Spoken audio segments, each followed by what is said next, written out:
একটি হজের সওয়াব, এই দিন ইত্তিফাক চলে গেল, ইত্তিকাফ করা দুটা হজের সওয়াব, দুটা পরে দুটা পরে হজের সওয়াব, এটা আসলে কিন্তু হয়ে গেছে।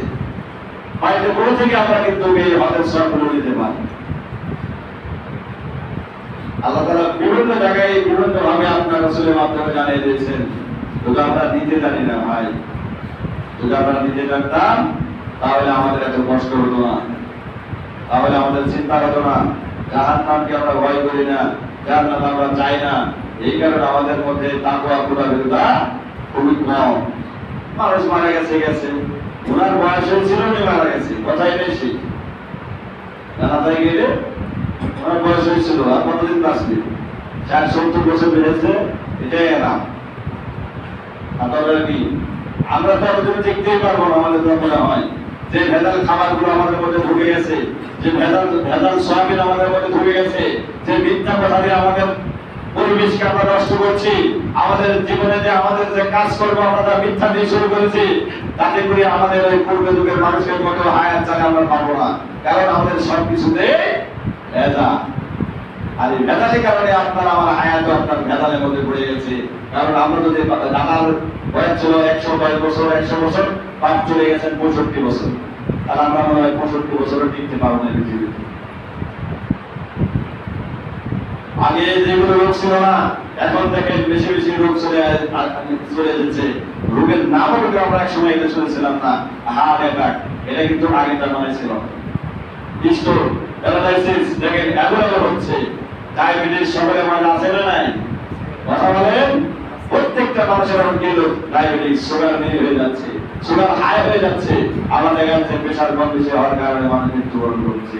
মাত্র একটা ডোজ উসিলা আল্লাহ তাআলা ঢুকে দিয়েছেন, বলছেন একটা উসিলা।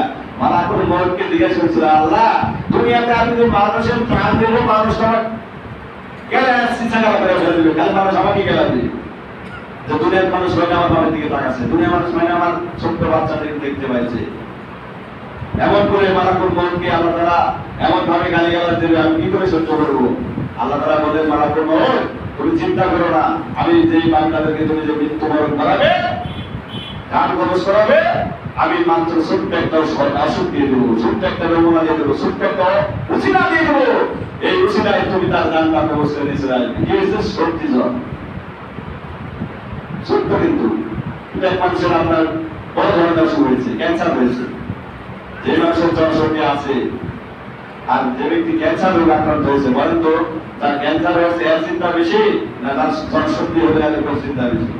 কারণ যার ক্যান্সার হয়েছে তার কোনো ক্যান্সার নাই, মানব পৃথিবীতে আর নাই, ও চলে যাবে, আর জনশক্তি কিন্তু ভালো হয়ে যাবে। এখন জনশক্তি আপনার হয়েছে কিন্তু আপনার ক্যান্সার হয়েছে এটা আপনি জানেন না। যখন শুনবেন আপনার ক্যান্সার হয়েছে তখন আর জনশক্তি করে আপনার মনে মনে আসবে, ভাই কথা বলেন, আসবে? আমরা মানুষ হচ্ছে এমন জানি, আমরা যে ভালো আছি, আমাদের সুস্থ আছি, আমাদের মধ্যে আসতে পেরেছি, এই জন্য বেশি বেশি শুকরিয়া আদায় করবো। তিনি কে? কথা বলেন, তিনি কে? কথা বলেন। আমরা এমন মানুষ শুকরিয়া আদায় করলে রক্ত পাই। আমার মসজিদে আগে আমি আপনাদেরকে বলেছি, সামিআল্লাহু লিমান হামিদা, রাব্বানা ওয়া লাকাল হামদ যদি জোরে বলা হয়, তোর মানুষ এখন কিছু কিছু মানুষ তাকায় দূর থেকে আছে, নামাজ শেষে দেখে পিছনে দেখে ইমাম বললো এত ধীরে, আর জোরে বললো রাব্বানা ওয়া লাকাল হামদ হামদান কাসীরান তাইয়িবান মুবারাকান ফি, এত জোরে কে বললো? দেখবেন সালাম ফেরানোর পরে ওই মানুষের দিকে তাকায়, অনেকে খেয়াল করে, আছে না নাই? জোরে বলেছে কি মানে ধীরে ধীরে বলে, এই মসজিদের আওয়াজ আছে ধীরে বলা, কিন্তু যখন আপনি জোরে বলবেন তখন আপনার দিকে খেয়াল করবে যে ব্যক্তি তাকায় আছে, কে বলছে। কিন্তু রাসূল বলেছেন, ইমাম বলেছে রাব্বানা ওয়া লাকাল হামদ, আর পিছন থেকে সাহাবায়েরা বলছে হামদান কাসীরান তাইয়িবান মুবারাকান ফি। এখানে বলা হয়েছে নামাজ শেষে যখন বিশ্বনবী জনাব মুহাম্মদ রাসূলুল্লাহ সাল্লাল্লাহু আলাইহি ওয়াসাল্লাম জিজ্ঞাসা করছেন, অতিরিক্ত ব্যাখ্যাটা কে বলেছে? সাহেব বলেছেন, সাহাবী রূপ করে আছে, কথা বলছে না, ভয়ে ভিতরে আছে, রাসূল না জানে আমি কি বলবো, কোনো ভয় নাই। ও সাহাবী, তুমি শুনে রাখো, তুমি যখন অতিরিক্ত ব্যাখ্যাগুলো তুমি পাঠ করছিলে সাহাবী, উপর থেকে 31 জন ফেরেশতা সওয়াব লেখার জন্য তাড়াহুড়ো লাগিয়ে দিয়েছে। আল্লাহু আকবার বলেন। ও যখন অতিরিক্ত ব্যাখ্যা বলছে যখন ফেরেশতারা তার সওয়াব লেখার জন্য তারা লেগেছে, প্রতিযোগিতা করছে, আর আমরা জোরে বলতে পারি না। যেমন সুবহানাল্লাহ বলতে বলে আপনাদের গলা দেওয়া হয় না, আল্লাহ শুকরিয়া আদায় করতে বলতেছে, আপনাদের গলা দেওয়া যাচ্ছে না। অথচ মোবাইল ফোনে যখন বান্ধবীর সঙ্গে কথা বলা হয়, ভাইয়ের সঙ্গে যখন ভাই গন্ডগোল লাগে, একটু রাগান্বিত হয়ে কথা বলা হয়, তখন এই মোবাইল